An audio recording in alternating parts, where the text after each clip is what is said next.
ഏറ്റവും പ്രിയങ്കരനായ അധ്യക്ഷൻ ASU ജില്ലാ കമ്മിറ്റിയുടെ പ്രസിഡന്റ് ശ്രീ നിഖിൽ, വേദിയിലുള്ള മുതിർന്ന കോൺഗ്രസ് നേതാക്കളെ, KSU സംസ്ഥാന ഭാരവാഹികളെ, ഏറ്റവും പ്രിയപ്പെട്ട ഈ ക്യാമ്പിൽ പങ്കെടുക്കുന്ന വിദ്യാർത്ഥി കുമേന്ദ്രൻ, KSU ജില്ലാ ക്യാമ്പിൽ പങ്കെടുക്കുന്ന നിങ്ങളെ എല്ലാവരെയും ഞാൻ ആദ്യമായി ഊഷ്മളമായ അഭിവാദ്യം ചെയ്യും. ഞാനിവിടെ ഇരുന്നപ്പോൾ ഗ്രഹാതുരത്വം നിറഞ്ഞ സ്മരണകളാണ് എൻ്റെ മനസ്സിലേക്ക് ഇരമ്പിയെത്തിയത്. ഞാൻ ഓർത്തത് എൻ്റെ KSU കാലമാണ്.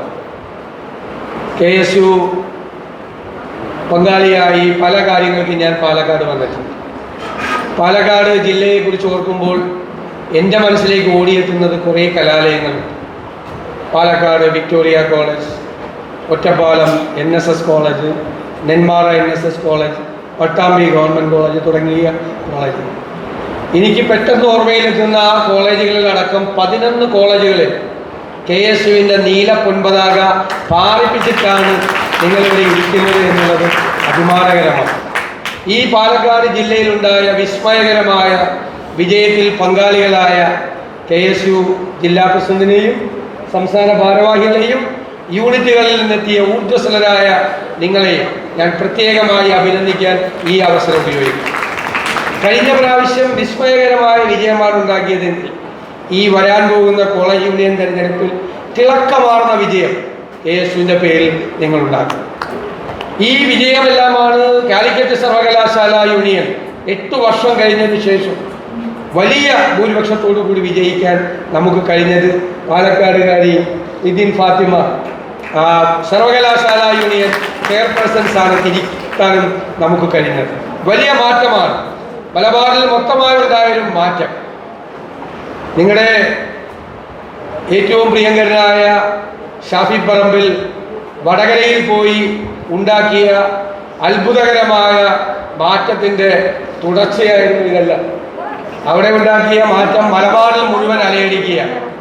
ഷാഫിക്ക് ആകെ ഒരു സങ്കടം ഇപ്പോൾ ഇത്രയിൽ, എന്നെ കാണുമ്പോൾ എപ്പോഴും ദേഷ്യമാണ്. പാലക്കാട് നിങ്ങളുടെ കൂട്ടത്തിൽ നിന്ന് ഞാൻ നിർബന്ധിച്ച് കൊണ്ടുപോയി എന്നുള്ളതിൻ്റെ ഒരു വിഷമമാണ്. പക്ഷേ എനിക്ക് നിങ്ങളോട് എല്ലാവരോടും പറയാനുള്ളത്, പാലക്കാട് നിങ്ങളുടെ കൂട്ടത്തിൽ നിന്ന് ഞാനല്ല ആര് വിചാരിച്ചാലും ഷാഫിയെ കൊണ്ടുപോകാൻ പറ്റില്ല. തിരിച്ച് നിങ്ങളുടെ കൂട്ടത്തിലേക്ക് തന്നെ പറ്റും. പിന്നെ ഷാഫിയെ കൊണ്ടുപോയത് വടകര MP ആക്കി മാത്രമല്ല, മലബാറിലെ ഭാവിയിൽ കോൺഗ്രസ് പ്രസ്ഥാനത്തിന് നേതൃത്വം കൊടുക്കാനുള്ള നേതാവാക്കാനാണ് കൊണ്ടുപോയത്. പാലക്കാടത്തെ കോൺഗ്രസിന്റെ നേതാവ് മാത്രമല്ല, മലബാറിലെ കോൺഗ്രസ് പ്രസ്ഥാനത്തിന് നേതൃത്വം കൊടുക്കാനുള്ള അസൈൻമെന്റാണ്. അത് നിങ്ങൾക്ക് എന്നോടുള്ള വിഷമം മാറില്ല. അപ്പൊ ഈ നമ്മുടെ കോളേജ് യൂണിയൻ തെരഞ്ഞെടുപ്പിന് മുമ്പുള്ള നമ്മുടെ തയ്യാറെടുപ്പുകളാണ്. ആ തയ്യാറെടുപ്പുകൾ ഓരോ ക്യാമ്പസിലും കൃത്യമായിട്ടുള്ള തയ്യാറെടുപ്പുകൾ നടത്തും. നമ്മൾ എങ്ങനെയാണ് ക്യാമ്പസിൽ കുട്ടികളുമായി നിരന്തരമായി ഇൻട്രാക്ട് ചെയ്യുന്നത്? എങ്ങനെ കുട്ടികളുമായിട്ട് ഇൻട്രാക്ട് ചെയ്യുന്നത്? അവർക്ക് ഇഷ്ടമുള്ള വിഷയങ്ങൾ സംസാരിക്കുക, അവർക്ക് താല്പര്യമുള്ള കാര്യങ്ങൾ പറയുക, അവരോട് ഐഡൻറ്റിഫൈ ചെയ്യാൻ നിങ്ങൾക്ക് കഴിയുന്നുണ്ടെന്ന് തോന്നുന്നു. നിങ്ങളെല്ലാം ലീഡേഴ്സാണ് അല്ലേ, നേതാക്കന്മാരാണ്. നേതാവെന്ന് പറഞ്ഞാൽ നമ്മുടെ ചലനത്തിൽ, നമ്മുടെ വർത്തമാനത്തിൽ, നമ്മുടെ പെരുമാറ്റത്തിൽ നേതാവ് ആണ് എന്നുള്ള ലീഡർഷിപ്പ് ക്വാളിറ്റി റിഫ്ലക്റ്റ് ചെയ്യണം. ലീഡർഷിപ്പ് ക്വാളിറ്റി നമ്മൾ നേടിയെടുക്കേണ്ടത് നമ്മുടെ ക്യാമ്പസിൽ നിന്ന് തന്നെയാണ്. ആ ക്യാമ്പസിൽ നമ്മളെല്ലാവരുമായിട്ട് ഇൻട്രാക്ട് ചെയ്യുന്നു. ഇതൊരു പുതിയ കാലമാണ്. പുതിയ കാലത്തെക്കുറിച്ചാണ് കുട്ടികൾ എപ്പോഴും സംസാരിക്കുന്നത്. പുതിയ വൊക്കാബുലറിയാണ് കുട്ടികൾക്ക്. ഞാൻ തന്നെ ഭയങ്കര പേടിയാണ് എനിക്ക്. ജനറേഷൻ ഗ്യാപ്പ് ഉണ്ടാവുമോ? ജനറേഷൻ ഗ്യാപ്പ് ഉണ്ടാവും. ഞാൻ കാലിക്കറ്റ് യൂണിവേഴ്സിറ്റി യൂണിയൻ്റെ ഉദ്ഘാടനത്തിന് പറഞ്ഞു. ഞാനത് കാരണം എൻ്റെ മകളുമായി, മകളുടെ കൂട്ടുകാരുമായി, എൻ്റെ കസിൻസിൻ്റെ കുട്ടികളുമായി എപ്പോഴും സംസാരിക്കും ഇടയ്ക്കിടയ്ക്ക്. അപ്പോഴാണ് അവർ സംസാരിക്കുന്ന ഭാഷ നമുക്ക് മനസ്സിലാകുന്നത്, പുതിയ ഭാഷ നമുക്ക് മനസ്സിലാകുന്നത്. ഇപ്പോൾ നിങ്ങൾ ഉപയോഗിക്കുന്ന ഭാഷ ഭയങ്കര വൈബാണെന്നത് ഞങ്ങളുടെ തലമുറ അത് പറഞ്ഞിരുന്നില്ല. ഇപ്പം എൻ്റെ തലമുറയിൽപ്പെട്ട ആൾ ഇന്നാളൊരാളെ ചോദിച്ചു, എന്തുവാണ് ഈ പിള്ളേർ വൈബാണെന്ന്. അപ്പം നമ്മൾ പണ്ട് പറയില്ലേ ഭയങ്കര ഓളമായിരുന്നു എന്ന് പറയില്ലേ, ഞങ്ങൾ പറഞ്ഞാൽ ഭയങ്കര ഓളമായിട്ടാണ്. അത് കുട്ടികളുടെ ഭാഷ, പുതിയ ഭാഷ, അത് ഭയങ്കര വൈബാണെന്നാണ്. അപ്പോൾ മറ്റുള്ള കുട്ടികൾ സംസാരിക്കുന്ന ഈ വൊക്കാബുലറി, അവർ പരസ്പരം ഇടപെടുന്ന കാര്യങ്ങൾ, അതെല്ലാം വിദ്യാർത്ഥി നേതാക്കന്മാർ മനസ്സിലാക്കും. കുട്ടികൾ എന്ത് സംസാരിക്കുന്നു, എങ്ങനെ പറയുന്നു, ഏത് വിഷയത്തിലേക്കാണ് അവർക്ക് താല്പര്യം എന്നത്. ഇത് നിങ്ങൾക്ക് എല്ലാവർക്കും അറിയാവുന്നതുപോലെ ഇത് ഒരു നോളജ് സൊസൈറ്റിയിലാണ് നമ്മൾ ജീവിക്കുന്നത്. നോളജ് സൊസൈറ്റി അല്ലേ? ആ നോളജ് സൊസൈറ്റിയിൽ ജീവിക്കുമ്പോൾ നമ്മൾ ഇൻ സെർച്ച് ഓഫ് നോളജാണ്. അറിവ് തേടിയുള്ള നമ്മുടെ അന്വേഷണമാണ്. അറിവ് തേടിയുള്ള നമ്മുടെ അന്വേഷണമാണ്. നമ്മൾ ജിജ്ഞാസയോടുകൂടി, ആങ്സൈറ്റിയോടുകൂടി ഓരോ നമുക്കിഷ്ടമുള്ള വിഷയത്തിൽ പുതിയ കാര്യങ്ങൾ തേടിയുള്ള നമ്മുടെ അന്വേഷണമാണ്. ആ അന്വേഷണം നമ്മൾ നടത്തുമ്പോൾ പൊതുവായ കാര്യങ്ങളുണ്ട്. നമ്മുടെ ചുറ്റുപാടുകളിലും നടക്കുന്ന ഒരുപാട് കാര്യങ്ങൾ, ഒരുപാട് മാറ്റങ്ങൾ ഞങ്ങളുടെ ഒരു തലമുറയിൽ ഉണ്ടായിരുന്നതിനേക്കാൾ വേഗത്തിലുള്ള മാറ്റങ്ങളാണ് ഇന്നത്തെ കാലത്ത് നടക്കുന്നത്. കാരണം ഈ നോളജ് എക്സ്പ്ലോഷൻ എന്ന് തന്നെ പറയുന്നത് എന്താ? ലോകത്തെല്ലായിടത്തും, ലോകത്തിൻ്റെ വിവിധ ഭാഗങ്ങളിൽ, വിവിധ ഗവേഷണ സ്ഥാപനങ്ങളിലൊക്കെ വലിയ റിസർച്ച് നടന്നുകൊണ്ടിരിക്കുകയാണ്, വലിയ ഗവേഷണങ്ങൾ നടന്നുകൊണ്ടിരിക്കുകയാണ്. അവിടെ നിന്ന് അറിവുകൾ ഉണ്ടായിക്കൊണ്ടിരിക്കുകയാണ്. ആ അറിവുകൾ ലോകത്തെ മാറ്റിമറിക്കുകയാണ്, ലോകത്തിൻ്റെ ചലനങ്ങളെ മാറ്റിമറിക്കുകയാണ്, ലോകത്തിൻ്റെ ഗതിവേഗം വർദ്ധിപ്പിക്കുകയാണ്, സ്പീഡ് കൂടുകയാണ്. അപ്പോൾ ഫ്യൂച്ചറിനെ കുറിച്ചുള്ള പ്രൊജക്ഷൻസ് തന്നെ വലിയ മാറുകയാണ്, ഒരുപാട് കാര്യങ്ങളിൽ മാറുകയാണ്. അറിവാണ്, അറിവ് ലോകത്തെ നിയന്ത്രിക്കുകയാണ്. ഇപ്പോൾ കിട്ടുന്ന അറിവുകൾ എന്ന് പറയുന്നത് ഏതെങ്കിലും യൂണിവേഴ്സിറ്റിയുടെ അലമാരയിൽ സൂക്ഷിച്ചു വയ്ക്കാനുള്ളതല്ല. അറിവ് സാധാരണ മനുഷ്യൻ്റെ ജീവിതത്തിലേക്ക് വന്ന് മാറുകയാണ്. ഇപ്പോൾ ആർട്ടിഫിഷ്യൽ ഇൻ്റലിജൻസ്, ഞങ്ങളുടെ ഒന്നും ചെറുപ്പത്തിൽ ആർട്ടിഫിഷ്യൽ ഇൻ്റലിജൻസ് ഒന്നും അങ്ങനത്തെ ഒരു വാക്ക് കേട്ടിട്ടില്ല. നമ്മൾ വലുതായപ്പോഴാണ് കേൾക്കുന്നത്. അപ്പം നിങ്ങളുടെ ജീവിതത്തെ നിയന്ത്രിക്കാൻ പോകുന്നത് ആർട്ടിഫിഷ്യൽ ഇൻ്റലിജൻസാണ് ഇല്ലേ?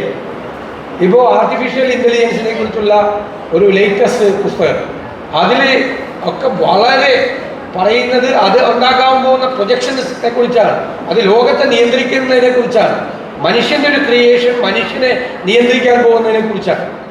അങ്ങനെ എല്ലാ സബ്ജക്റ്റിലും, ഇപ്പം മെഡിക്കൽ സയൻസിലുണ്ടാകുന്ന മാറ്റങ്ങൾ മനുഷ്യൻ്റെ ലൈഫ് സ്പാൻ തന്നെ വർദ്ധിപ്പിക്കും. കഴിഞ്ഞ നൂറ്റാണ്ടിൽ മനുഷ്യൻ്റെ ആയുസ് എത്രയായിരുന്നു? 35-40 വയസ്സായിരുന്നു അല്ലേ? ഇപ്പം മനുഷ്യൻ്റെ ആയുസ് എത്രയാ? 70-75. നേരെ ഇരട്ടിയായി. എന്തുകൊണ്ടാണ് ഇരട്ടിയായത്? ഇരട്ടിയായത് മെഡിക്കൽ സയൻസിൻ്റെ വളർച്ച. അപ്പോൾ ഞാൻ പറഞ്ഞുതരാം, കഴിഞ്ഞ നൂറ്റാണ്ടിൽ ഒരാൾ മരിച്ചുപോയി, എൻ്റെ നെഞ്ചുവേദന വന്ന് മരിച്ചു എന്ന്. ഇപ്പം നെഞ്ചുവേദന വന്ന് എന്ത് ചെയ്യും? അത് ചിലപ്പോൾ ട്രെഡ്മില്ലിൽ ഓടിക്കും, ആൻജിയോഗ്രാം നടത്തും, ആൻജിയോപ്ലാസ്റ്റി നടത്തും, ബൈപ്പാസ് സർജറി നടത്തും, ഒരുപാട് മാർഗം. 4 ദിവസം കഴിയുമ്പോൾ ആൾ എണീറ്റ് ജോലിക്കും. കഴിഞ്ഞ നൂറ്റാണ്ടിൽ അത് പറ്റുമായിരുന്നില്ല, ബ്ലോക്ക് വന്ന ആൾ അടിച്ചു പോകും. അപ്പോൾ ഹരാരെ എന്ന് പറയുന്ന വലിയൊരു എഴുത്തുകാരൻ കേട്ടിട്ടുണ്ടോ? Novel Harare. ഹോമോസാപ്പിയൻസ് എന്ന് കേട്ടിട്ടുണ്ടോ? അത് എഴുതിയ ആളാണ്, വലിയ എഴുത്തുകാരൻ. ലോകത്തിലെ ഏറ്റവും കൂടുതൽ റീഡർഷിപ്പുള്ള എഴുത്തുകാരനാണ് novel Harare, NOEL novel. Harare എഴുത്തുകാരനാണ്, ജൂയിഷ് എഴുത്തുകാരനാണ്. അതിൽ ആദ്യത്തെ പുസ്തകമാണ് ഹോമോസാപ്പിയൻസ്, മനുഷ്യൻ്റെ ഹിസ്റ്ററി ഓഫ് ഹ്യൂമൻ കൈൻഡ്. മനുഷ്യൻ്റെ ലക്ഷക്കണക്കിന് മുമ്പുള്ള വർഷങ്ങളാണ്. അല്ല, രണ്ടാമത്തെ പുസ്തകമുണ്ട്. എന്താ പുസ്തകം? ഹോമോ ഡ്യൂസ്, മനുഷ്യൻ്റെ ഭാവിയെക്കുറിച്ചുള്ള. അതിൽ ഒരുപാട് കാര്യങ്ങൾ പറയുന്നുണ്ട്. ഞാൻ കുട്ടികളോട് പറയാനുള്ള കാര്യമാണ് അത് പറഞ്ഞുതരാം. അതാണിത്. അതിന് ഹരാരെ ചോദിക്കുകയാണ് ഇത്രയും പറഞ്ഞിട്ട്, അങ്ങനെയാണെങ്കിൽ അടുത്ത നൂറ്റാണ്ടിൽ എത്ര വയസ്സായിരിക്കും? ലൈഫ് സ്പാൻ എത്രയായിരിക്കും മനുഷ്യൻ്റെ ആകെ ദൈർഘ്യം? 160 വയസ്സ് മുതൽ 180 വയസ്സ് വരെ. 150 അത് കറക്റ്റ് കാൽക്കുലേഷനാണ്. അത് എന്താണെന്നറിയാം? ഞാൻ 150 എന്ന് പറയാൻ കറക്റ്റാണ്. അത് മാത്തമാറ്റിക്കൽ കാൽക്കുലേഷനാണ്. നോക്കിയേ, മാത്തമാറ്റിക്കൽ കാൽക്കുലേഷനാണ്. കഴിഞ്ഞ നൂറ്റാണ്ടിൽ 35-40 ഇപ്പം 70-75 ഇരട്ടിയായി. അത് മാത്തമാറ്റിക്കൽ കാൽക്കുലേഷൻ കറക്റ്റാണ്. 150 അത് കറക്റ്റാണ്. പക്ഷേ മാത്തമാറ്റിക്കൽ കാൽക്കുലേഷനെ കടത്തിവെട്ടും അറിവ്, നോളജ്. അപ്പോൾ വയസ്സ് 160 മുതൽ 180 വയസ്സ് വരെ. ചന്ദ്രനും ചിരിക്കുക, അടുത്ത നൂറ്റാണ്ടിൽ ജനിച്ചാൽ മതിയായിരുന്നു. പക്ഷേ അപ്പോൾ അത് എന്തുകൊണ്ടാണ് അങ്ങനെ ഉണ്ടാവുന്നത്? ആർട്ടിഫിഷ്യൽ ഇൻ്റലിജൻസാണ്. ഡോക്ടറെ കാണുന്നതിന് പകരം ആർട്ടിഫിഷ്യൽ ഇൻ്റലിജൻസിൻ്റെ അടുത്ത് പോയിരിക്കുക. അപ്പം നമ്മളെ സ്കാൻ ചെയ്യും, കാറ് സ്കാൻ ചെയ്യണ പോലെ, വർക്ക്ഷോപ്പിൽ കയറ്റണതാണ്. എന്നിട്ട് പറയും തൻ്റെ അസുഖം എന്താണെന്ന് പറയും. അതല്ലേ ഡയഗ്നോസ് ചെയ്യുന്ന ആദ്യം. രണ്ടാമത് പറയും തൻ്റെ മരുന്ന് പറയും. മരുന്നെന്താ? ഇപ്പൊ ചില മരുന്നടിച്ചാൽ നമ്മുടെ ലിവർ അടിച്ചു പോകും, കിഡ്നി അടിച്ചു പോകും, ഹാർട്ട് അടിച്ചു പോകും. ഇത് സൈഡ് ഇഫക്റ്റ് ഉണ്ടാവും. തനിക്ക് ഇന്ന പ്രശ്നമുണ്ട്, അതുകൊണ്ട് തനിക്ക് ഈ മരുന്ന് മതി. ആർട്ടിഫിഷ്യൽ ഇന്റലിജൻസ് തീരുമാനിക്കും. ആ മരുന്ന് കഴിച്ചാൽ അസുഖം മാറും. പിന്നെ നിങ്ങൾ ഇന്റർ ഡിസിപ്ലിനറി എന്ന് കേട്ടിട്ടുണ്ടോ? അതായത് രണ്ട് സബ്ജക്റ്റുകളെ കണക്ട് ചെയ്യുന്നതിനാണ് ഇന്റർ ഡിസിപ്ലിനറി.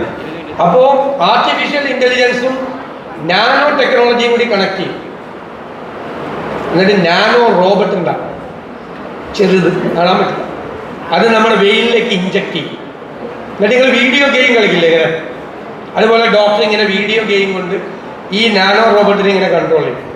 അവനിങ്ങനെ പോയി പോയി പോയി പോയി നമ്മുടെ ഹാർട്ടിൻ്റെ ബ്ലോക്ക് കംപ്ലീറ്റ് മാറ്റും. ആൻജിയോപ്ലാസ്റ്റി വേണ്ട, ആൻജിയോഗ്രാം വേണ്ട, ബൈപ്പാസ് സർജറി വേണ്ട. അവൻ നമ്മുടെ ശരീരത്തിലെ ക്യാൻസറസ് സെല്ലുകൾ മുഴുവൻ റിമൂവ് ചെയ്യും. നോ കീമോതെറാപ്പി, നോ റേഡിയേഷൻ, ഒന്നും വേണ്ട, മാറ്റും. പിന്നൊരു ഗംഭീര സാധനം പറയുന്നു, ഷാഫിയൊക്കെ കേട്ടാൽ തലയിറ്റി വീഴും. നമ്മുടെ ഏജിങ് പ്രോസസ്സ് റിവേഴ്സ് ചെയ്യും. പ്രായമാവില്ലെന്ന് ഷാഫി പറമ്പില്ല 125 വയസ്സിൽ കണ്ടാൽ 25 വയസ്സിൽ ഇരുന്ന പോലെ തന്നെ സുന്ദരനായിട്ടിരിക്കും. ഇപ്പൊ മോശമല്ല, മനസ്സിലായിട്ട് ആലോചിച്ച് നോക്കി. ഇതേപോലെ തന്നെ 125 വയസ്സിലിരിക്കുന്ന കാര്യം അതിപ്പോ തന്നെ ലോകത്ത് ഏജിങ് പ്രോസസ്സ് റിവേഴ്സ് ചെയ്യാൻ വേണ്ടിയിട്ടുള്ള റിസൾട്ട് നന്നായി പോകുന്നുണ്ട്, നന്നായിട്ട് ഇമ്പ്രൂവ് ചെയ്യുന്നുണ്ട്. നിങ്ങളൊക്കെ വയസ്സാകുമ്പോൾ മിക്കവാറും വയസ്സാകാൻ ചാൻസ് ഇല്ല. നമ്മളൊക്കെ ആയിപ്പോയി ഇപ്പൊ തന്നെ, നിങ്ങളൊക്കെ നേരത്തെ പോകും. അപ്പോൾ പിന്നെ വേറെ കാര്യം പറയുന്നുണ്ട്, ഹാർട്ട് മാറിയ വേറെ ആളുടെ ഹാർട്ട് വേണ്ട, artificial heart, artificial kidney, artificial liver. അപ്പോൾ ചിലപ്പോൾ 150 വയസ്സാകുമ്പോൾ ജനിച്ചപ്പോഴൊന്നും ബോഡിയിൽ ഉണ്ടാവില്ല, പക്ഷേ അസുഖം ഒന്നും മരിക്കില്ല എന്ന് പറയല്ല. മനുഷ്യൻ അനശ്വരനാണെന്നുള്ളതിൻ്റെ വാക്ക് ഇംഗ്ലീഷിൽ എന്താ പറയുന്നത്? ഇമ്മോർട്ടൽ എന്നുള്ള വാക്ക് ഉപയോഗിക്കണം അല്ലേ? ഇത് ഹലാൽ ഉപയോഗിക്കുന്ന വാക്ക് അമ്മോർട്ടൽ എന്നാണ്. അതായത് രോഗം വന്ന് മരിക്കില്ല, അല്ലാതെ മരിക്കും. കാരണം അടുത്ത നൂറ്റാണ്ടാകുമ്പോൾ കയ്യിലിരിപ്പ് ചിലപ്പോൾ ഇതിനേക്കാൾ കൂടും. തമ്മിൽ തല്ലി മരിക്കും, വഴക്കിട്ട് മരിക്കും, യുദ്ധം ചെയ്ത് മരിക്കും, ബോംബിട്ട് മരിക്കും, അങ്ങനെയുള്ള മരണം ഉണ്ടാകാം. മനുഷ്യൻ അമരനാണ് എന്ന് പറയുന്നില്ല, പക്ഷേ മനുഷ്യൻ അവൻ്റെ കണ്ടുപിടുത്തങ്ങൾ കൊണ്ട്, അവൻ്റെ റിസർച്ച് കൊണ്ട്, അവൻ്റെ അറിവ് കൊണ്ട് അവൻ്റെ ആയുസ് വർദ്ധിപ്പിക്കുകയും, മനസ്സിലായില്ലേ, അവൻ്റെ രോഗങ്ങളെ അകറ്റുകയും ചെയ്യുന്ന ഒരു പുതിയ കാലം. അത് ഒറ്റ സബ്ജക്റ്റിലെ പ്രൊജക്ഷനാണ്, ഒറ്റ സബ്ജക്റ്റിലെ. നിങ്ങൾക്ക് മനസ്സിലാകാൻ വേണ്ടി പറയും. ഇനി പാസ്റ്റ്, ഇത് ഫ്യൂച്ചറാണ്. പാസ്റ്റ്, കഴിഞ്ഞ 10,000 വർഷങ്ങൾക്ക് മുമ്പ് എന്ത് സംഭവിച്ചു, എന്താണ് നടന്നത് ലോകത്ത്, കുറച്ച് കാര്യമൊക്കെ അറിയാം. പക്ഷെ അതിനേക്കാൾ പഴയയിലേക്ക് പോയി അന്വേഷിക്കാൻ ഇപ്പോഴത്തെ കാലത്ത് ഇപ്പോഴത്തെ സയൻസിന് കഴിയും. ടോണി ജോസഫ് എന്ന് പറഞ്ഞ മലയാളി എഴുതിയൊരു പുസ്തകമാണ് ഏർലി ഇന്ത്യൻസ്. ഇപ്പം നമ്മൾ പറയുന്നത് എന്താ? ഞങ്ങൾ ആര്യന്മാരാണ്, ഞങ്ങൾ വെളുത്തവരാണ്, നിങ്ങൾ കറുത്തവരാണ്, ഞങ്ങൾ അവിടെ നിന്ന് വന്നവരാണ്. ഒരു കുന്തമില്ല. എല്ലാവരും വന്നത് എവിടുന്ന? ആഫ്രിക്കയിൽ നിന്നാണ്. ഔട്ട് ഓഫ് ആഫ്രിക്കൻസ് ആണ് ലോകത്ത് ജീവിക്കുന്ന എല്ലാ മനുഷ്യരും. ടോണി ജോസഫ് വന്നിട്ട് എന്താ പറയുന്നത്? ആഫ്രിക്കയിൽ നിന്ന് ഇന്ത്യയിലേക്ക് അവരെങ്ങനെ വന്നതാണ് റൂട്ട്. എത്ര 10,000 വർഷങ്ങൾക്ക് മുമ്പാണ് ആദ്യത്തെ റൂട്ട് അഫ്ഗാനിസ്ഥാൻ വഴി ഡൽഹിയിലെത്തി. കുറേ ആയിരക്കണക്കിന് വർഷങ്ങൾക്ക് ശേഷം ഒരു സെറ്റ് ഇറാൻ വഴി നോർത്ത് ഇന്ത്യയിലെത്തി. അവർ ഒരുമിച്ച് കുറേ നാൾ താമസിച്ചു. അതിലൊരു വിഭാഗം സൗത്ത് ഇന്ത്യയിലേക്ക് വന്നു. അതാരാ? നമ്മുടെ പൂർവികർ. ആഫ്രിക്കയിൽ നിന്ന് വന്നവരാ നമ്മുടെ പൂർവികർ. അപ്പം ഇതെങ്ങനെയാണ് ഇത് മനസ്സിലാക്കുന്നത്? ഇതെങ്ങനെയാണ് മനസ്സിലാക്കുന്നത്? ആർക്കിയോളജിക്കൽ എക്സ്കവേഷൻ നടത്തും. മണ്ണ് കുഴിക്കും. മണ്ണ് കുഴിച്ച് താഴോട്ട് പോകുമ്പോൾ മണ്ണിൻ്റെ അടരുകളുണ്ട്. അതിൻ്റെ കളർ നോക്കിയാൽ അറിയാം, കാലഗണന നിശ്ചയിക്കാൻ പറ്റും. മണ്ണിങ്ങനെ കുഴിച്ച് താഴേക്ക് പോകുമ്പോൾ റിമൈൻസ് കിട്ടും, ചിലപ്പോൾ കോയിൻസ് കിട്ടും. ഇപ്പം എൻ്റെ നിയോജകമുണ്ട്, 2000 കൊല്ലം മുമ്പ് മുസ്ലീസ് എന്ന് പറയുന്ന ഒരു പോർട്ട് അവിടെ ഉണ്ടായിരുന്നു, പറവൂരിനും കൊടുങ്ങല്ലൂരിനും ഇടയിൽ. അപ്പം ഞങ്ങളവിടെ ആർക്കിയോളജിക്കൽ സർവേ ഓഫ് ഇന്ത്യയൊക്കെ വന്ന് കുഴിച്ചു കഴിഞ്ഞപ്പോൾ കുറേ കോയിൻസ് കിട്ടി, കോയിൻസ്. അപ്പോഴാണ് അറിയുന്നത് 2000 കൊല്ലം മുമ്പ് ആ മുസ്ലീസ് തുറമുഖത്തിന് 31 ലോകരാജ്യങ്ങളുമായിട്ട് ബന്ധമുണ്ടാക്കി, വ്യാപാര ബന്ധം. ആലോചിച്ച് നോക്കിയേ, 2000 കൊല്ലം മുമ്പ്. എന്നിട്ട് അവിടെ ഈ ചെറിയ പഴയ മോഡലുള്ള കക്കൂസൊക്കെ കണ്ടു. അന്നുണ്ടായിരുന്ന കാലത്ത് സിവിലൈസേഷനാണ്. ഇപ്പോഴത്തെ പല കക്കൂസിനേക്കാളും ബെസ്റ്റാണ് 2000 കൊല്ലം മുമ്പ് ഉണ്ടായിരുന്നു. അതാണ് അവിടുത്തെ കോയിൻസ്. പിന്നെ ചില സ്ഥലത്ത് കുഴിച്ച് പോകുമ്പോൾ മനുഷ്യൻ്റെ തലയോട് കിട്ടും, അസ്ഥികൾ കിട്ടും, മൃഗങ്ങളുടെ അസ്ഥികൾ കിട്ടും. ഇത് ജനറ്റിക് സ്റ്റഡീസ് ഉണ്ട്. ഇപ്പോൾ ആ ജനിതക പരിശോധന നടത്തിയാൽ ഈ തലയോട്ടി എത്ര കൊല്ലം, എത്രായിരം വർഷങ്ങൾക്ക് മുമ്പുള്ളതാണെന്ന് കണക്കാക്കാൻ പറ്റും. അപ്പോൾ അങ്ങനെയാണ് കണക്കാക്കുന്നത്. ഈ വഴിയിലൂടെ ഇത്രായിരം വർഷം മുമ്പ് മനുഷ്യന്റെ മൂവ്മെന്റ് ഉണ്ടായി എന്ന് കണക്കാക്കുക. അപ്പൊ എത്ര ലക്ഷം വർഷങ്ങൾക്ക് മുമ്പുണ്ടായിരുന്ന മനുഷ്യന്റെ പൂർവ്വരൂപത്തെ പോലും പഠിച്ചെടുക്കാൻ വേറെ പറ്റും. പിന്നെ വേറൊരു കാര്യം പറഞ്ഞു. ഇവിടെ ഞാനും ഷാഫിയും കൂടി ഇരുന്ന് ഞങ്ങൾ കൂടി ഇരുന്ന് അപ്പം പരദൂഷണം തുടങ്ങും. സങ്കല്പിക്കുക, ഇപ്പൊ ഒന്നും പറഞ്ഞില്ല. ഈ നിഖിലിനെ പറ്റി 2 പരദൂഷണം പറഞ്ഞെന്ന് വിചാരിക്കും. പറഞ്ഞിട്ടില്ല, പറയുക. അത് അന്തരീക്ഷത്തിലുണ്ടാവും, എയറിലുണ്ടാ സാധനം. ചിലപ്പോൾ ഒരു 10, 15, 20 കൊല്ലം മുമ്പ് കഴിയുമ്പോൾ ഇദ്ദേഹത്തിൻ്റെ മകനോ മകളോ വന്ന് ഞങ്ങളുടെ കൊച്ചുമക്കളോട് പറയാം, ആ കേശു ക്യാമ്പ് ഉദ്ഘാടനം ചെയ്യാൻ നേരത്ത് എൻ്റെ അച്ഛനെ പറ്റി നിങ്ങൾ രണ്ടുപേരുടെയും ഗ്രാൻഡ് ഫാദർമാർ ഇവിടെ ഇരുന്ന് പരദൂഷണം പറഞ്ഞല്ലോ. അതെങ്ങനെ പുള്ളി അറിയണം? ഇത് ഭാവിയിൽ ഈ സംസാരിച്ചത് പിടിച്ചെടുക്കാം, പിടിച്ചെടുത്ത് ഡീകോഡ് ചെയ്യാം. എന്നിട്ട് എത്ര വർഷം മുമ്പ് പറഞ്ഞതും പറയാം. ഒരു സൂക്ഷിച്ച് പരദൂഷണം. ഞാനാണെങ്കിൽ ഭയങ്കര പരദൂഷക്കാരനാണ്. എന്തൊരു സുഖമാണ് അത് പറഞ്ഞു കഴിയുമ്പോൾ നമുക്ക് കിട്ടുന്നത്, ഇല്ലേ? വേറൊരാളെ പറ്റി വേറൊരാളെ ദ്രോഹിക്കുന്ന രീതിയിൽ പറയരുത്, പരദൂഷണം പറയണം. പക്ഷെ ഞാൻ തമാശ പറഞ്ഞല്ല, നമ്മളിപ്പോൾ സംസാരിക്കുന്ന കാര്യങ്ങൾ പോലും അന്തരീക്ഷത്തിൽ നിന്ന് പിടിച്ചെടുത്ത് ഡീകോഡ് ചെയ്യാൻ പറ്റാം. ഇപ്പം മൊബൈൽ ഫോൺ, ഇപ്പം ഞങ്ങളൊക്കെ കോളേജിൽ പഠിക്കുമ്പോൾ മൊബൈൽ ഫോണിനെ പറ്റി ആരെങ്കിലും പറഞ്ഞാൽ കളിയാക്കും. പിന്നെ മൊബൈൽ ഫോണ് നമുക്ക് മറ്റേ കറക്കിക്കൊണ്ടിരിക്കുകയാണ്. ഈ ഫോൺ പോക്കറ്റിലിട്ടുകൊണ്ട് വിളിക്കുന്ന ഫോണേ പിന്നെ എന്ന് പറയും.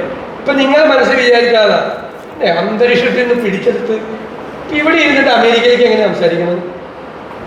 എന്താ എങ്ങനെ സംസാരിക്കണം? 2 പേരുടെ കയ്യിൽ ഓരോ കഷ്ണം ഫോണുണ്ട്, ഇത്രയുള്ള ഫോൺ. അവിടെ അമേരിക്കയിൽ ഇരിക്കുന്ന ആളുടെ കയ്യിലുണ്ട് ഫോൺ, നമ്മുടെ കയ്യിലുണ്ട് ഫോൺ. ഇവിടുന്ന് ഇതിൽ കൂടി സംസാരിക്കുമ്പോൾ അവിടെ എങ്ങനെ എത്തണം? അപ്പൊ ഇത് ഈ നമ്മൾ സംസാരിക്കുന്നത് ട്രാൻസ്മിറ്റ് ചെയ്യാനുള്ള something is in the air, ഇല്ലേ? ഇത് എന്ത് എയറിലുണ്ടത്. അപ്പോൾ നമ്മുടെ റിസർച്ച് പോയി അതെല്ലാം. ഞാനിത് പറഞ്ഞെന്തിനാന്നറിയാം നിങ്ങൾക്ക് പറഞ്ഞെന്താ? ആ കാലത്താണ് നിങ്ങൾ ജീവിക്കുന്നത്, നോളജ് സൊസൈറ്റിയിലാണ് ജീവിക്കുന്നത്. കൂടുതൽ കാര്യങ്ങൾ ലീഡേഴ്സാണ് അതുകൊണ്ട് പറയുന്നത്, അല്ലാത്ത പിള്ളേരോട് പറഞ്ഞിട്ട് കാര്യമില്ല. ലീഡേഴ്സാണ് നിങ്ങൾ കൂടുതൽ വായിക്കുക, കൂടുതൽ അറിയുക. ആ അറിവ് നിങ്ങളുടെ നാവിലുണ്ടാകണം, നിങ്ങളുടെ സമീപനങ്ങളിൽ ഉണ്ടാകണം. പിന്നെ കുട്ടികളെ പല താല്പര്യക്കാരായിരിക്കും. ഇപ്പം ഞങ്ങൾ പഠിക്കുമ്പോൾ ഞങ്ങളിങ്ങനെ തപ്പി കിടക്കും. എല്ലാവരും സ്വാധീനിക്കേണ്ട, ജയിപ്പിക്കേണ്ട കേസുണ്ട്, നമുക്കും ജയിക്കണം കൂട്ടത്തിൽ. അപ്പം നോക്കുമ്പോൾ അന്ന് ചിലർ പേരിന്ന് കവിത ചൊല്ലും. അപ്പോൾ ബാലചന്ദ്രൻ ചുള്ളിക്കാടിൻ്റെ കവിത, കടമനിട്ട രാമകൃഷ്ണൻ്റെ കവിതയൊക്കെയാണ് ചൊല്ലുന്നത്. നമുക്ക് കവിത ചൊല്ലാൻ അറിയില്ല, പക്ഷെ കവിത അറിയാം. അപ്പം ഇവർ ചൊല്ലുമ്പോൾ ഇവർക്ക് തെറ്റിപ്പോവും, ഇടയ്ക്ക് വരികളൊക്കെ തെറ്റിപ്പോവും. നന്നായി ചൊല്ലുന്നവർ അപ്പം നമ്മൾ പൂരിപ്പിച്ചോളൂ. അപ്പം നമ്മുടെ മുഖത്തേക്ക് നോക്കും, അത് കൊള്ളാമല്ലോ, ഇവന് കവിത അറിയാമല്ലോ എന്ന് പറയും. തൊട്ടപ്പുറത്ത് വേറെ സ്ഥലത്ത് ക്രിക്കറ്റിനെ കുറിച്ചായിരിക്കും സംസാരിച്ചുകൊണ്ടിരിക്കുന്നത്.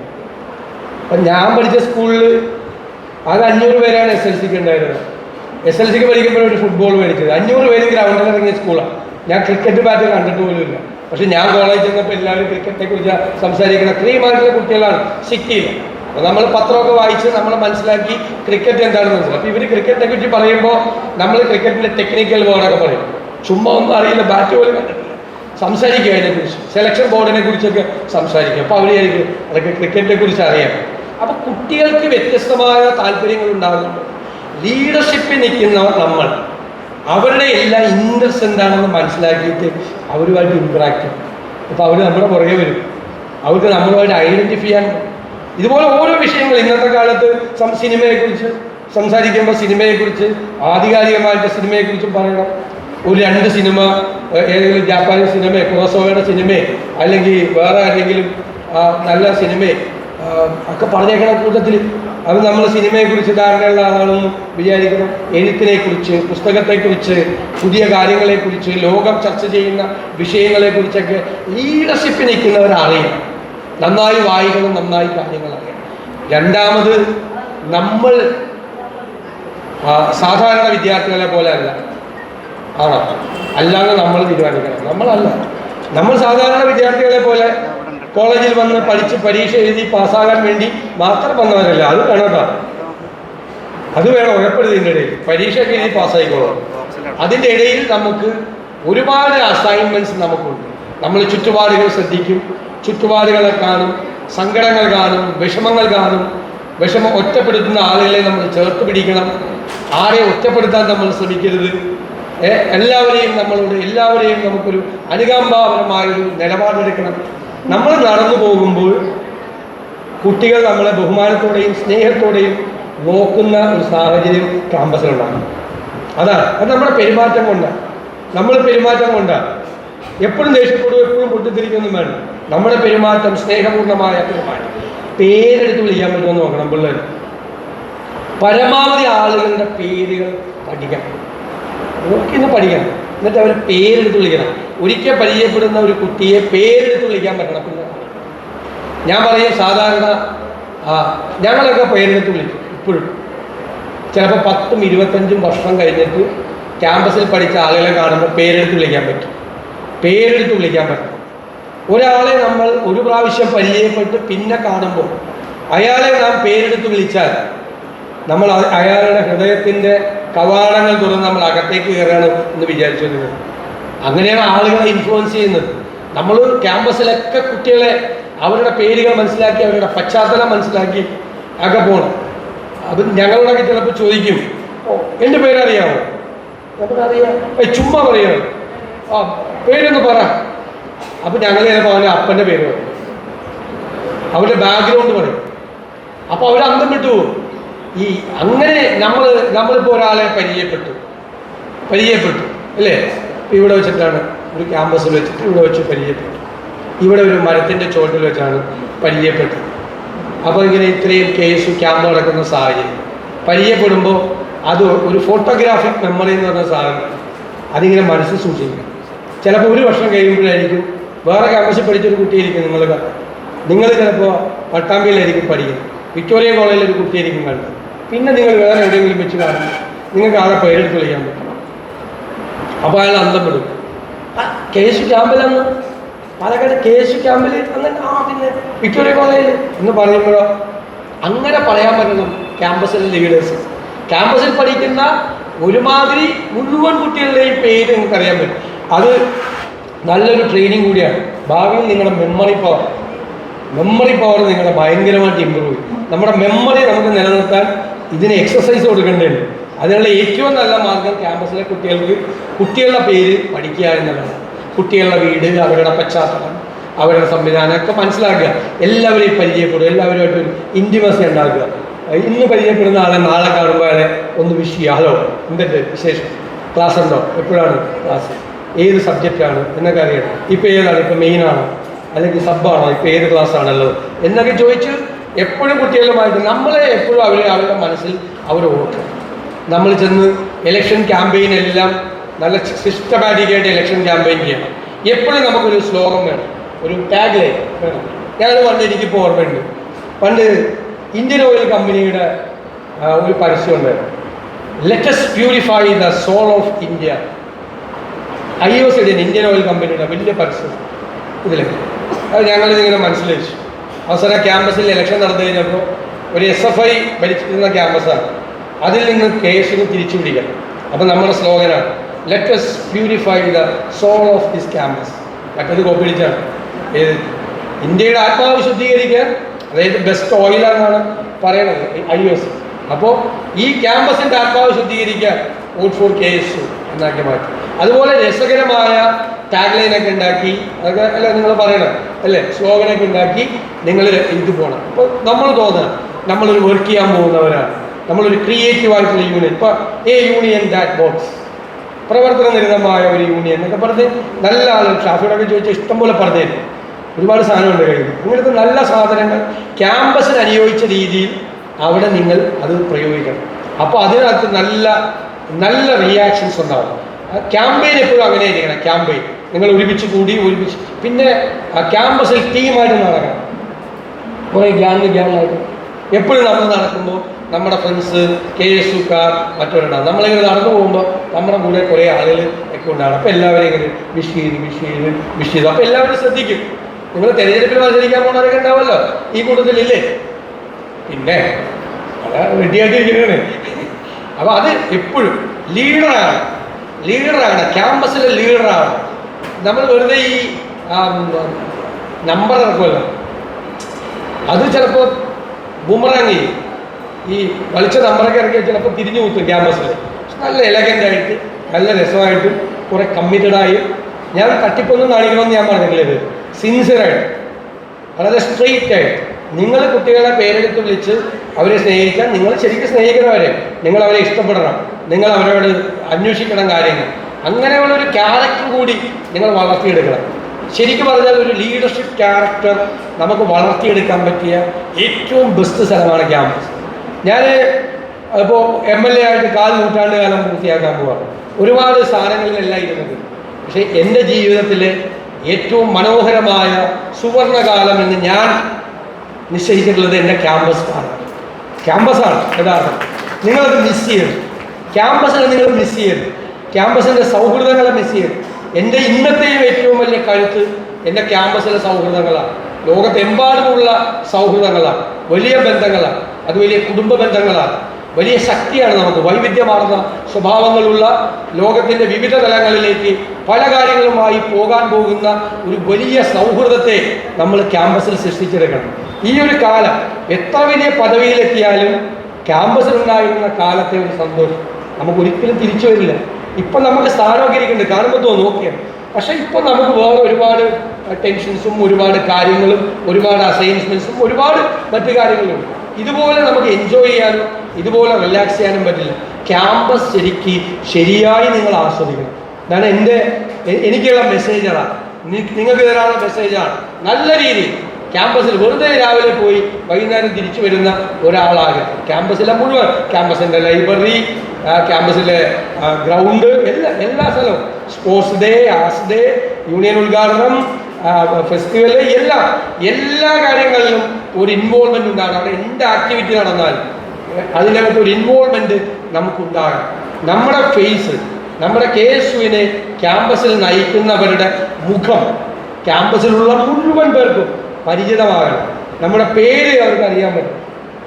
നമ്മൾ നടന്നു പോകുമ്പോൾ ഇന്നയാൾ പോകുന്നു എന്ന് അവർ പറയാൻ തക്ക ബന്ധങ്ങൾ നിങ്ങളുണ്ടാക്കണം. പിന്നെ ചുമ്മാ ഇലക്ഷനിൽ നിന്നാൽ മതി പാട്ടും പാടി ജയിച്ചു. ഞാൻ കോളേജിൽ പഠിച്ച ആദ്യത്തെ 7 വർഷം തുടർച്ചയായി തിരഞ്ഞെടുപ്പിൽ മത്സരിച്ചാണ്. ഇന്ന് എനിക്ക് തിരഞ്ഞെടുപ്പിൽ മത്സരിക്കുമ്പോഴുള്ള ഏറ്റവും വലിയ എക്സ്പീരിയൻസ് അതാണ്. ഞാൻ 7 വർഷം ജയിച്ചതാണ് തിരഞ്ഞെടുപ്പിൽ, കോളേജ് യൂണിയൻ തിരഞ്ഞെടുപ്പ്. എല്ലാ വർഷവും വോട്ട് കൂടുതൽ കിട്ടിയാണ് ജയിച്ചത്. ഇപ്പം ഞാൻ അസംബ്ലിയിലേക്ക് ജയിച്ചപ്പോഴും അഞ്ചാമത്തെ പ്രാവശ്യം ജയിച്ചപ്പോഴും ആദ്യം മുതൽ എല്ലാ പ്രാവശ്യവും കൂടുതൽ വോട്ട് കിട്ടി. 7000 വോട്ട് തുടങ്ങി 22,000 വോട്ടിനാണ് ജയിച്ചത്. അത് ഞാൻ പഠിച്ചത് ക്യാമ്പസിൽ നിന്നാണ്. അത് പറയാൻ വേണ്ടിയിട്ട് ക്യാമ്പസിലെ എക്സ്പീരിയൻസാണ്, ഇലക്ഷൻ എക്സ്പീരിയൻസാണ്. ഇപ്പം ഞാൻ റിവ്യൂ മീറ്റിംഗ് നടന്നു ഇലക്ഷൻ കാലത്ത് നടത്തുന്നത്. ഞാൻ തുടങ്ങിയത് ക്യാമ്പസിൽ എല്ലാ ദിവസവും പ്രചരണം കഴിഞ്ഞാൽ റിവ്യൂ മീറ്റിംഗ് നടത്തും. ഇന്നത്തെ വർക്ക് എന്താണ്, ഇന്നത്തെ കുറവെന്താണ്, എല്ലാവരും അഭിപ്രായം ചോദിക്കും. അപ്പോൾ സയൻസ് ബ്ലോക്കിൽ വർക്ക് പോരാ, അവിടെ നമ്മുടെ കാര്യമായിട്ട് വർക്ക് നടക്കുന്നില്ല. അല്ല, അവിടെ ഫസ്റ്റ് DC പോരാ, എക്കണോമിക്സിൽ നമുക്ക് കാര്യമായിട്ട് ആളില്ല, അവിടെ നമ്മൾ ഒന്നും കൂടി ശ്രദ്ധിക്കണം. അപ്പോൾ ഇന്ന് എന്താണ് കുഴപ്പമുണ്ടായി, ഇന്ന് ഏത് രംഗത്താണ് നമ്മൾ നന്നായി പോയത്, നാളെ എന്താണ് ചെയ്യേണ്ടത് എന്ന് എല്ലാ ദിവസവും ക്യാമ്പസ് ഇലക്ഷൻ്റെ സമയത്ത് വൈകുന്നേരം റിവ്യൂ ചെയ്യണം പ്രധാനപ്പെട്ട സ്ഥാനാർത്ഥികൾ. അപ്പോൾ ചിലപ്പോൾ ഞങ്ങൾ സ്ഥാനാർത്ഥികളെ വിമർശിക്കും. ഇവൻ ആർട്സ് സെക്രട്ടറി സ്ഥാനാർത്ഥി, അവൻ ഒരു പണി എടുക്കില്ല, രാവിലെ മുതൽ ഇങ്ങനെ ചുറ്റിപ്പറ്റി ഇങ്ങനെ കറങ്ങി നടക്കും. കാര്യം മനസ്സിലായില്ല, ഇങ്ങനെ നടക്കും, വോട്ട് പിടിക്കാനല്ല, മറ്റേ വേറെയാണ് പരിപാടി. അവിടെ തന്നെ ചുറ്റിപ്പറ്റി നിൽക്കും.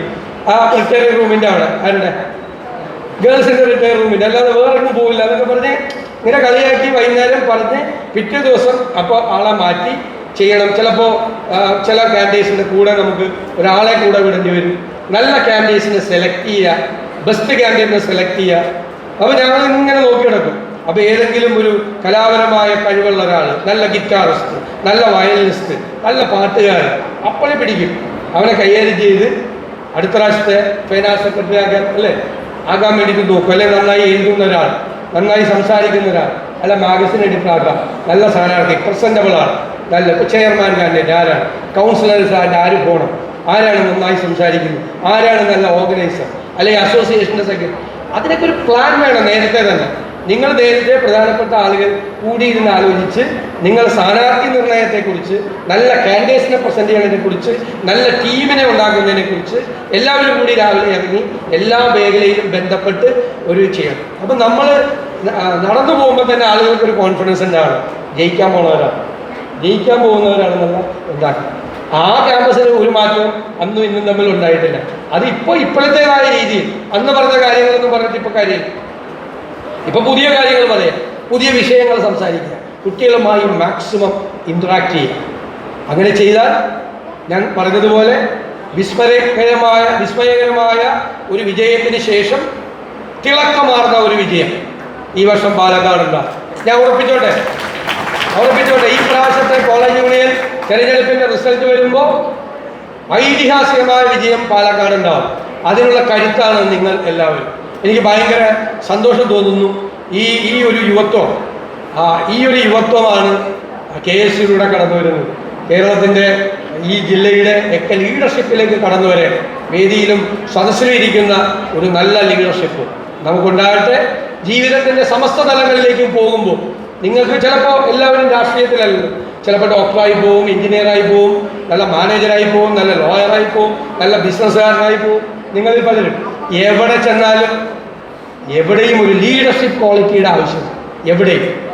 ഇത് നിങ്ങൾക്ക് ഈ ക്യാമ്പസിൽ നിങ്ങൾ KSUവിന് വേണ്ടി നടത്തുന്ന പ്രവർത്തനം ജീവിതാവസാനം വരെ നിങ്ങൾക്ക് കരുത്തായി, നിങ്ങൾക്ക് ആത്മവിശ്വാസമായി നിങ്ങളുടെ കൂടെ ഉണ്ടാകും. കാരണം നിങ്ങൾ ലീഡറാകണം. ക്യാമ്പസിൽ നിന്നാണ് ലീഡർമാരുണ്ടാകുന്നത്, ക്യാമ്പസിൽ നിന്നാണ് പുതിയ മാറ്റങ്ങൾക്ക് തുടക്കമിടുന്നത്. KSUവിൻ്റെ ഒരു പുതിയ ടീം കേരളത്തിന് സോഷ്യോ ഇക്കണോമിക് ഡെവലപ്മെൻറ്റിന് കൂടി ഇൻസ്ട്രുമെൻ്റായി മാറുന്ന ഒരു വലിയ ടീം KSUവിലൂടെ ഉണ്ടാകട്ടെ എന്ന് ഞാൻ ആശംസിക്കുന്നു. പാലക്കാട് ജില്ലയുടെ പാരമ്പര്യത്തെ, അതിൻ്റെ പൈതൃകത, അതിൻ്റെ ഒരു വലിയ ലെഗസിയെ എല്ലാം ഉയർത്തിപ്പിടിക്കുന്ന ഒരു നല്ല ടീം പാലക്കാട് ജില്ലയിൽ ഭാവി കേരളത്തിലെ യൂത്ത് കോൺഗ്രസിൻ്റെയും കോൺഗ്രസിൻ്റെയും എല്ലാം ഭാവി സുരക്ഷിതമായിരിക്കും ഈ ജില്ലയിൽ. നിങ്ങളെ നോക്കി ഞാൻ ആത്മവിശ്വാസം പ്രകടിപ്പിക്കുക. ഞാൻ ഉജ്ജ്വലമായ വിജയം നേടിത്തരാൻ കഠിനാധ്വാനം ചെയ്യണമെന്ന് മാത്രം വിനയപൂർവ്വം പറഞ്ഞുകൊണ്ട് മനോഹരമായി ക്യാമ്പ് സംഘടിപ്പിച്ച KSU ജില്ലാ കമ്മിറ്റിയെ പ്രത്യേകമായി അഭിനന്ദിച്ചുകൊണ്ട് ഞാൻ ഈ ക്യാമ്പ് ഉദ്ഘാടനം ചെയ്തതായി